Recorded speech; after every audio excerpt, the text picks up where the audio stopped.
Hey everybody, Captain Andrew Glover from the 934th Maintenance Group. I want to give you a PIWG update for the month of March 2021. So I've got my notes with me, let's get going. First thing is the fuselage trainer, or sometimes known as the GITA. If you've ever looked back behind the APS building or right off of Military Highway there, kind of down the hill, you've seen this C-130 that doesn't have any wings on it. I believe it's an E model. That is our fuselage trainer that we have here at the wing. This fuselage trainer is really important for a lot of other wing agencies because they use this to train and to exercise their skills and to be certified for the things that they do. So squadrons like the AES squadron, also APS, they use this to practice aeromedical evac as well as loading and unloading respectively. So it's something that's really valuable and something that we're interested in maintaining and helping as a maintenance group, because if this asset, the fuselage trainer, is up and running, that means that people can use that asset instead of going to the flight line and using one of our assets that we need to be able to provide for pilots to fly, as well as obviously we need to fix stuff too. So the more that we can push all of our other folks over to use this trainer instead of one of our own flight line aircraft, that makes a big difference, right? So what we've done within the maintenance group is revitalize this. It kind of had fallen under some disrepair, so Staff Sergeant Montgomery and his folks came out there from AMXS and MXS. They completely revitalized it, took out all the mold, redid some of the floorboards, put some new anti-skid tape on, did a lot of really great stuff, and got it into a usable condition.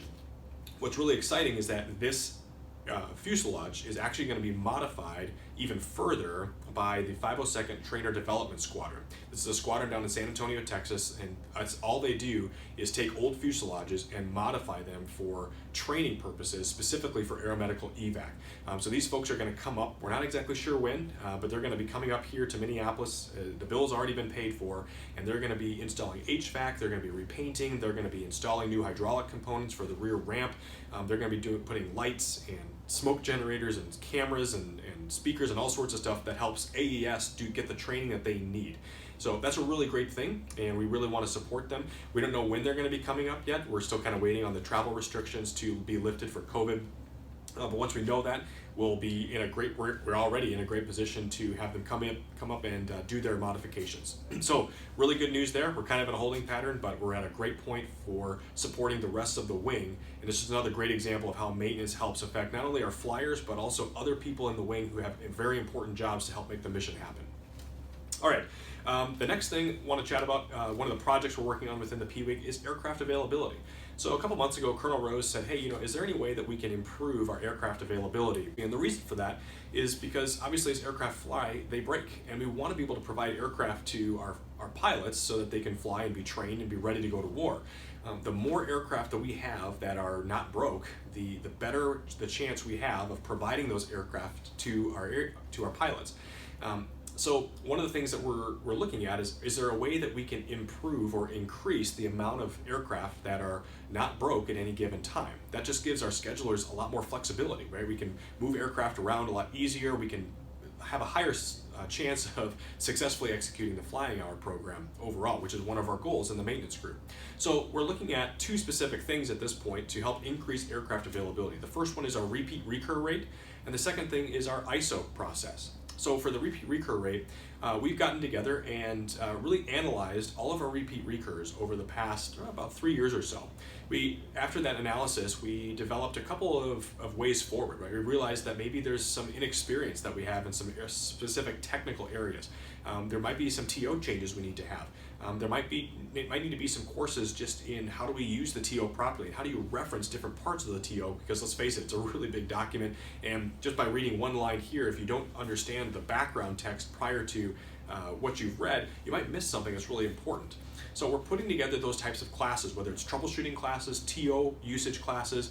We're also modifying the way that we ask some questions of our operators, right? The people who go out and fly the aircraft, we need to be asking specific questions so we can properly diagnose the issue, and we need that good information. So we're looking at all those different ways that we can reduce our repeat recurs by doing better maintenance and giving ourselves a better chance for success overall when it comes to repeats and recurs. Now, when it comes to ISO, we do a great job with our ISO. Let's be honest and upfront with that. We fix our aircraft very well. We have very high quality maintenance, and we have a workforce that's extremely proud of what they do, which is awesome. However, there's no denying it that generally Minneapolis takes a little bit longer to do our ISOs than other basis. It doesn't make us bad or them better, that's just kind of the way it is. So we're curious, is there any way that we can still maintain that high quality maintenance that we do, but maybe do it a little bit faster? Is there anything that we can do to streamline? And we don't know, maybe there is, maybe there's not. But we're reaching out to a couple different bases who obviously do ISOs on the same aircraft that we do, and just seeing if there's anything that they do that maybe we could incorporate. Maybe they have a process that we've never thought about, but we could easily put into play. We don't know. So we're doing a little bit of research right now to see what we can do. If we find something, maybe we'll implement it. Maybe we'll find out that we're good just the way we are and we don't want to change. That's perfectly fine as well. Both the repeat recur and the ISO analysis, all that is doing is trying to increase aircraft availability, which ultimately leads to our mission of providing combat-ready airmen and aircraft. All right, final thing is our heritage room. The PIWG is not just about improving processes for maintenance. It's about improving the overall experience of the maintainer in the 934th Maintenance Group. Now, the 934th Maintenance Group, we have a long history of great maintainers who have walked these halls, who have been on the aircraft and in these hangars fixing aircraft, and we want to honor that. And one of the great ways that we can do that is by dedicating a room just to show our appreciation and honor those who have gone before us. So we've dedicated, we found 2 rooms right in the engine shop on that upper level there. One of them used to be kind of a break room, and now it has been converted into a heritage room. So there's a air hockey table in there right now. There's a bunch of chairs. We've repainted it. There's going to be some coolers for soda and other beverages as well. So all of that's been purchased and has been installed in there right now. In addition, if you go upstairs from where that heritage room is, if you go upstairs to the upper mezzanine, there's an additional space up there where we've got a bunch of couches. We're going to have a pool table up there, some more coolers for drinks. We're going to have snacks and probably some speakers as well for some music. It's a really cool space. I've been up there myself. I highly encourage you to go check it out as well. Just another example of the way that the PIWG is bringing resources and people together to really bring and really make our maintenance group a better experience overall. So a huge shout out to Hannah Mercer, Jen Nath, Chief Burgum, and a few other folks who have rolled up their sleeves, slapped some paint on the walls. Hannah has done a tremendous job of procuring all sorts of different furniture, a lot of it for free, which is awesome, as well as the hockey table, the pool table, etc. So check that out if you haven't seen it. Go over to the engine shop upstairs to your left for the first one, and then all the way up the stairs to the right for the kind of the loft area for the second heritage room. It's a pretty cool thing.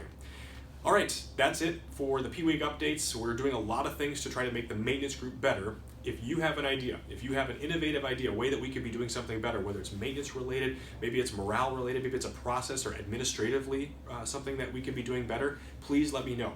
We need your ideas because you know better than anybody else in your shop how things could be done better. You can reach out to me, Captain Andrew Glover. My email is andrew.glover.5@us.af.mil. You can always send me your ideas, and we'd love to have you come join us for our PIWG meeting. I'll send you that invite as well. Usually it's on either a Saturday or a Sunday on the primary UTA.